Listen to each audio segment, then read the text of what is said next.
Hi, everyone, and welcome back to another episode of Mindful Marathon Conversations. I'm your host, Dr. Michelle Quirk. I'm a pediatrician and a run coach, and I'm the founder of Mindful Marathon, where I help make running easy and fun for busy professionals.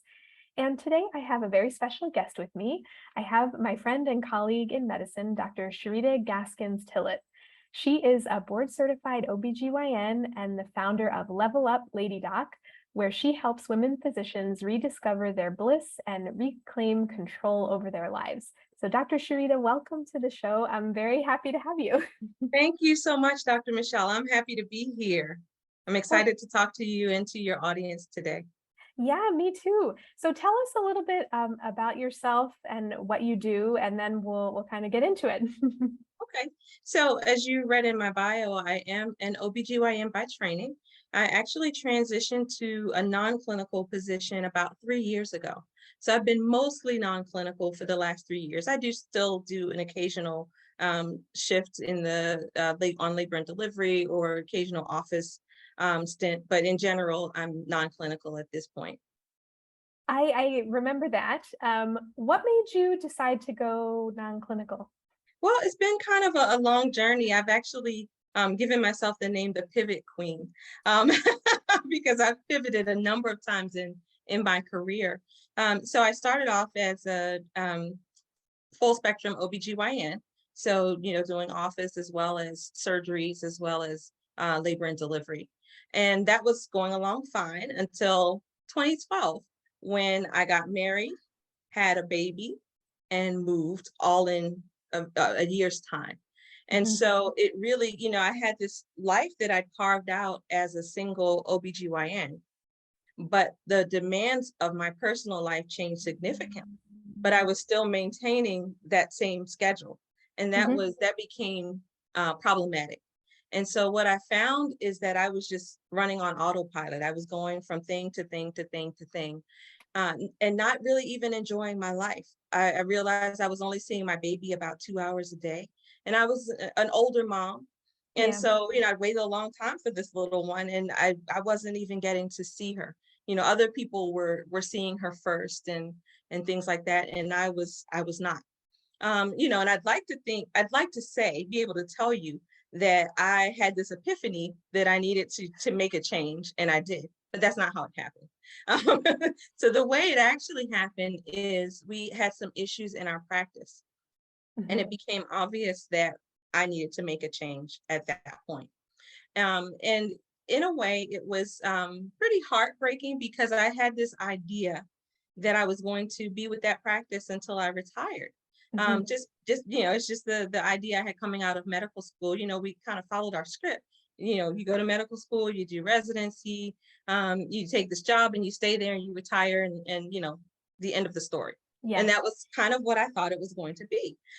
So then they kind of threw this wrench in my plan. But honestly, in hindsight, it was probably the best thing that could have happened because it freed my mind, so it made me think about what the possibilities might be rather than being stuck in this box of what I thought it should be. Yeah. So when it became obvious that I needed to leave that practice, I pivoted into a hospitalist position, Mhm. which allowed me a lot more flexibility. I saw a lot more of my daughter, and that was good for a season. And then I have done a couple of other things, and this other opportunity, the non-clinical opportunity, just kind of fell in my lap. So I Mhm. wasn't looking for it exactly, but at the time, someone approached me, and I thought about it. I said, well, I don't know how often this happens. I hear a lot of physicians who want to go non-clinical and they're looking for opportunities. And one came to me. So I felt like it wasn't something I should pass up. Mhm. So I did. And again, turns out it was the best thing ever because COVID came about 6 months later. So I didn't, I wasn't out in the trenches for the most part. With COVID, I was able to be at home. My daughter was Yeah. out of school. I was able to deal with school with her, and I still was able to do my job full time. Yeah, no, that's amazing. As I reflect on your story, I was thinking 2012 was a rough year for me, and I was just finishing my residency at that point. But I feel like Your story resonates a lot, and I think a lot of us out there can understand. Like I did have that idea that I would, whatever job I kind of started in, I would just stay there and I don't know, yeah, retire Well, and you live know, happily ever after. I don't know. I think it's a generational thing to an extent, Mhm, because when I look at my mom, mhm. she worked for the government. You know, she took the job right out of high school, 19 years old, and she worked there for 43 years and Wow. just never left. And I think there was that continuity with the generation behind us. And then Mhm. with our generation, we start to ask questions, right? So it's like, well, wait a minute. You know, who said I had to stay in this job? Well, wait a minute. Right. Who said I had to do things this way or that way or the other way? You know, I think we start to consider the possibilities. Um, Yeah, very quickly into the position, I realized like, hey, I thought I was so tired and exhausted and all of these things that were happening in my life at the time. Same thing, like moved to a new place, started a new job, newly married. That was when my dad was got sick with cancer. Like all of these other things were happening to be sure. And so part of me was like, maybe I need some time to let all of this settle. But after a couple of, I stayed in it probably maybe a little bit longer than I should have. Like I stayed in that position for almost 3 years, and I was kind of questioning it from the beginning. But yeah, you're right. Like I started to ask questions and thought like, well, if this is what it's supposed to be, I don't want to be here, yeah, yeah, and so exactly. and giving yourself permission to change it. Because here's the thing, we only get one life, right? And so you don't want to look back with a lot of regret. And that's No. one thing that I try to live by. I don't want to live with a lot of regret. And so I try to make sure that I structure my life in a way that I'm enjoying it, that I'm still able to contribute to society, but I'm also able to take care of my loved ones. And so, I didn't in the story before in 2012, kind of 2014ish, I guess, is when I left the practice. Mhm. But what happened is I was sitting on a beach in Jamaica, and I realized, I was like, whose life is this? Right. I looked around and I was like, I don't know myself. I don't know this life. What is Yeah. going on? And I realized that I had no time to even think. I was just running, like I said, on autopilot from each responsibility to the next responsibility, but not checking in with myself, Yeah. and not asking myself, well, what do I need? What makes my heart sing? Because the things that are important to you at age 25 are very different than the things that are important to you at age 40. And if your life is structured in such a way that you're doing that continuity, you're doing the same thing at 40 that you're doing at 25, it doesn't fit necessarily. Yeah. And even if it does fit, you may need to make some tweaks, because I can almost guarantee you something's changed if it's no more than your body, right? Yes, yes, yes, 100%. Now, to transition, how did you get into the wellness space and kind of doing what you do now? I want to hear all about that. Yeah, well, that was it. So I was sitting on that beach, and I thought, okay, you know what? I'm not well. And so I thought, what does it mean to be well? And so I started to do research on wellness at that time. And I was kind of led to an organization called the Faith Health Institute. So I Hmm. became a Faith Health ambassador through them. It was a 12-week program that looked at the relationship between mind, body, and spirit health, and just the inextricable nature of the three. That if you're not healthy in your mind and your spirit, you're not going to be healthy in your body. And it just Hmm. talked a lot about, some of the illnesses that we deal with that are really stress related illnesses, but they have their root in a psychological place, or, they have physical manifestations, I should Hmm. say. So, like high blood pressure, even things like diabetes and higher blood sugar. And that became, as in hindsight, when I learned that, I thought about when I was pregnant, I had gestational diabetes. And when I was on call, my sugar was always high. It didn't matter what I ate. It didn't matter, I could have eaten identical to the day before when my sugars were well controlled. On call, never controlled. And so it had to be just the stress of being on, Stress. and so we underestimate the impact that other things have on our bodies. Yeah. And so I think, so in that space, I tried to become more mindful of how I was managing my stress and how I was caring for my mind, body, and spirit, so that I could show up in a different way, so that I could be healthier for my family, healthier for my patients, healthier for society. Yeah. I mean, I talk to my runners and my audience all the time about remembering your why and finding your why. And it's not all just about the how-to of running and getting out there and getting faster Yeah. in the next race, but really remembering your why and kind of the awareness of all of this, like the awareness of the stress is so huge because I think many of us are walking around unaware of it and certainly unaware of the effects. Yeah, absolutely. Absolutely. And, and not even just stress, just as far as how things impact our physical, and so what's in an activity I did with some women at one point, I played different songs that Mhm. I knew would probably have some meaning for them.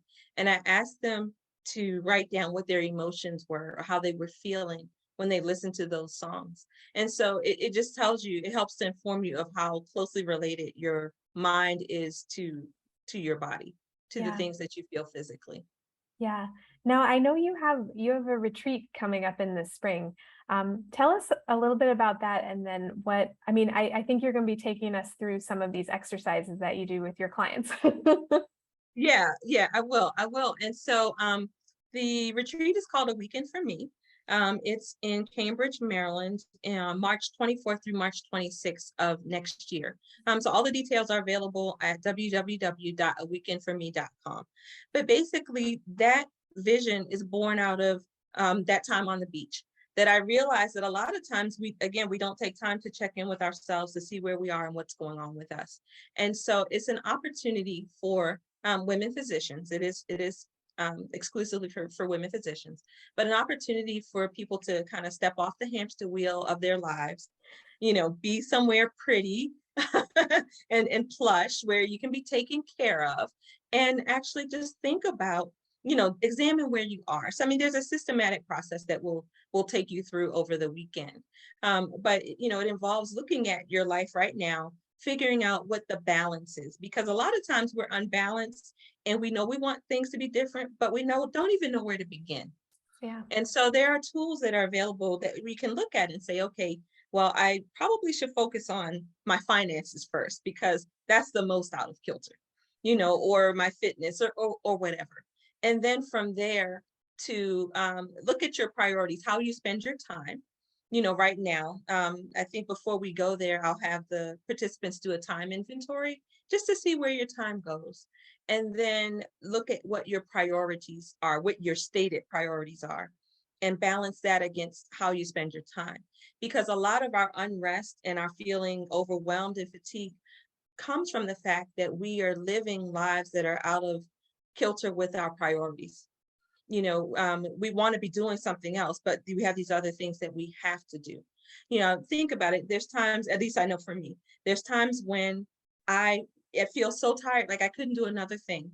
But if something exciting comes along, or interesting comes along for me to do, then all of a sudden I'm energized, right?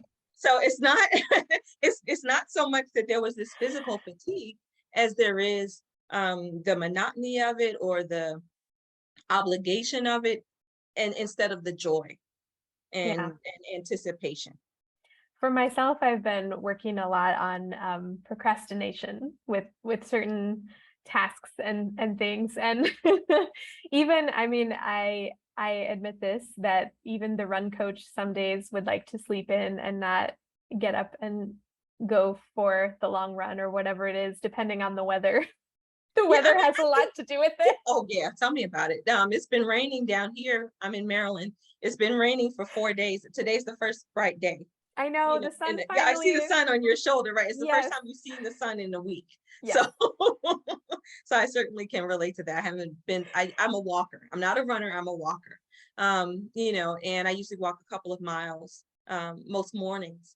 But I also use that time for my mindfulness too. I use it as a time to connect with nature, again, to check in with myself and, just to kind of slow down, because one of the things that I've learned is that just being in constant motion is a stressor. Mhm. And our society is kind of designed that way. Everything has to happen quick, fast, in a hurry. So everything's faster, faster, faster. We got to microwave our food. We have to have the express lanes on the freeway. Everything is faster. And we have to really be intentional about slowing down. And so what I do when I walk is I take pictures of different interesting things that I see in nature, because it forces me to slow down and I to, like that. so I'm intentional about looking for, something interesting to take a photograph of.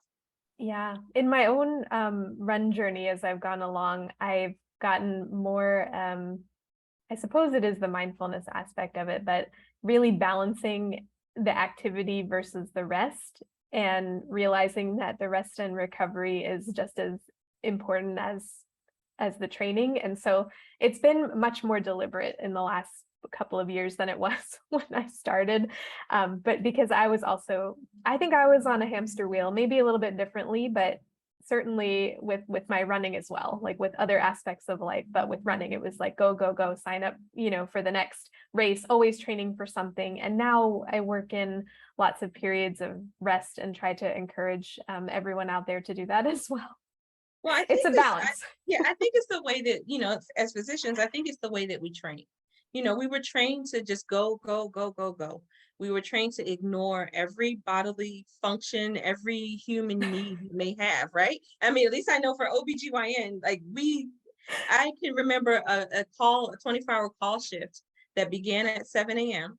And at 4 a.m. the following morning, I realized that I hadn't been to the bathroom in all that time. And then right behind that, I realized I hadn't had anything to drink. And that's unacceptable. We have to stop this epidemic of self-neglect that we have going. And so that's where this comes in. And we do have to be really intentional about our self-care. And even, and we have to have an organized self-care plan. Because if it's not written down, a lot of times it doesn't happen. We'll have the best of intentions. I'm going to do this class, or I'm going to take this nap, or whatever it is. We'll have the best of intentions about it, but then we don't get to it. We kind of put it on the back burner. It's one of those things we get to maybe, but not something that we prioritize.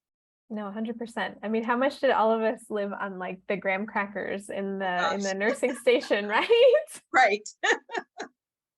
Absolutely. I mean, I can laugh about it now, but yeah.